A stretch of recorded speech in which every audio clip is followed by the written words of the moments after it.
બધાને જય શ્રી કૃષ્ણ, જય માતાજી। હું સગુણાબેન આહિર સુરતથી આપ સૌનું મારા કિચનમાં સ્વાગત છે। આજે આપણે દેશમાંથી બેન આવ્યા છે તો તેની રીતથી આપણે મુખવાસ બનાવવાની રીત શીખવાડશે। તલનો મુખવાસ કઈ રીતે બને તે આપણને મોટા બેન શીખવાડશે, તે તેની રીતથી બનાવશે। તો ચાલો રેસીપી શરૂ કરીએ। મોટા બેન, તમે મુખવાસ બનાવી નાખો આજે। હાલો, જય શ્રી કૃષ્ણ, જય સ્વામિનારાયણ।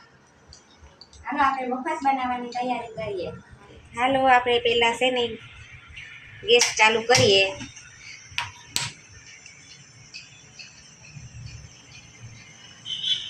પછી કઢાઈ મૂકી મુખવાસ બનાવવા માટે ધાણા લીધેલી છે, અજમા લીધેલા છે, વરિયાળી લીધેલી છે અને સોપારીનો ભૂકો લીધેલો છે। તો હવે આપણે તલ શેકવાની તૈયારી કરીએ।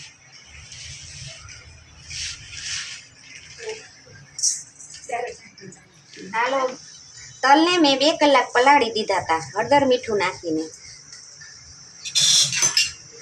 પછી આપણે છે ને સૂકવવાનો નથી, લીલો શેકવાનો છે।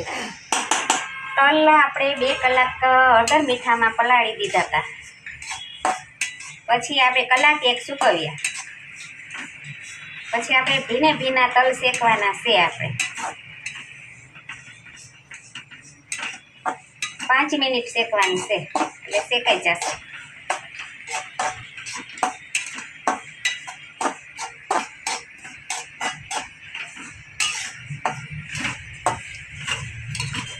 તલને એમને હલાવી રાખવાના છે જેથી તલ કઢાઈમાં બેસે નહીં।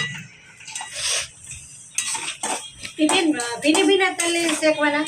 હા, એટલે ભીના તલ શેકીએ ને તો સરસ આમાં ફૂલે પોલા થાય। શેકેલા ઓલા સુકાઈ ગયેલા આપણે શેકીએ ને તો બળી જાય અને પોલા ન થાય। મેં તો ક્યારેય આ રીતનો મુખવાસ નથી બનાવ્યો। તમે લાવ્યા છો મુખવાસ આ રીતથી જ બનાવેલો હતો? હા, પણ બહુ સરસ હતો।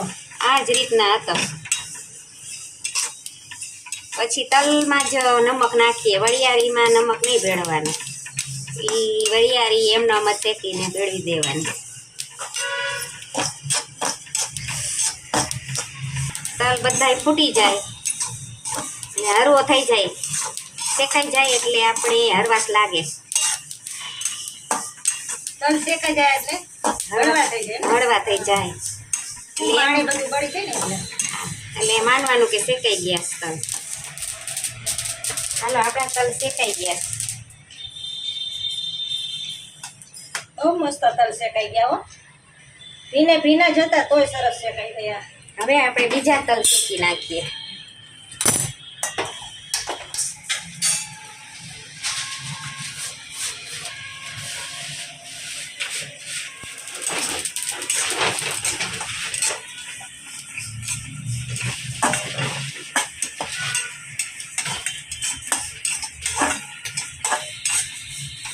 હવે આપણે આ બીજા તલ શેકી નાખીએ। બધાય તલ આ રીતના શેકી લેવાના। હાલો, આપણે બધાય તલ શેકાઈ ગયા છે, જોઈ લો આવી રીતના ફૂટીને ફૂલી જશે। લીલા તલ શેકવાના।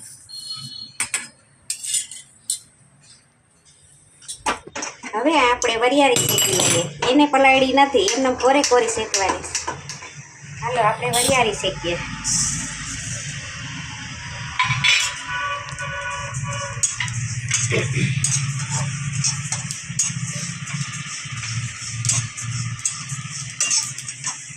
વરિયાળી નથી પલાળવાની એમ ને?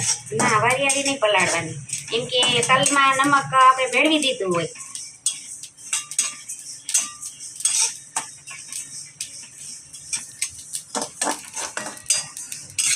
ખરેખર તમારો મુખવાસ તો મને ખૂબ જ પસંદ આવ્યો।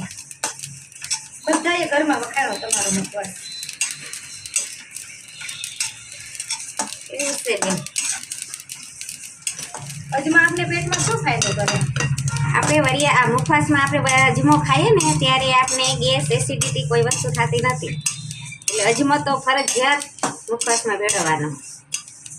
ગેસ ન થાય। જમ્યા પછી મુખવાસ ખાઈએ ત્યારે અજમો આવી જાય।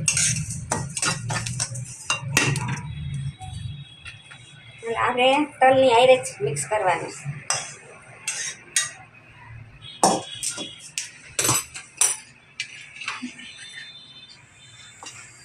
તલ, વરિયાળી અને અજમો અને ધાણા દાળ ભેળવીએ આપણે.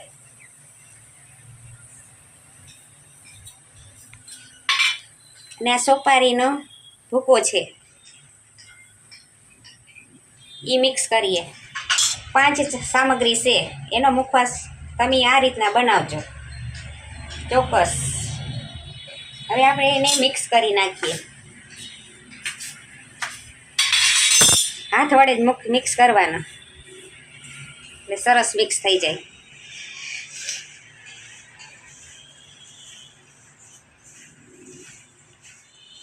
સુગંધ તો ખૂબ સરસ આવે છે બેન.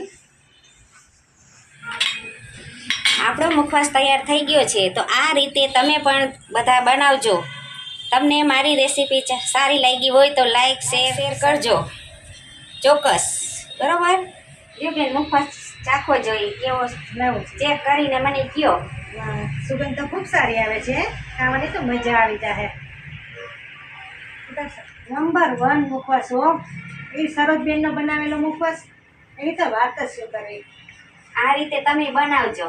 તમે પણ આ રીતથી ચોક્કસથી બનાવજો. ખરેખર આ રેસીપી ટ્રાય કર્યા જેવી છે. અને તમને જો આ વિડીયો સારો લાગ્યો હોય તો મારી ચેનલને લાઈક શેર અને સબસ્ક્રાઈબ કરવાનું બિલકુલ ન ભૂલતા. અને વધારેમાં વધારે તમારા મિત્રોને શેર કરજો. તો ફરી મળીશું એક નવી રેસીપી લઈને. ત્યાં સુધી જય શ્રી કૃષ્ણ, જય માતાજી.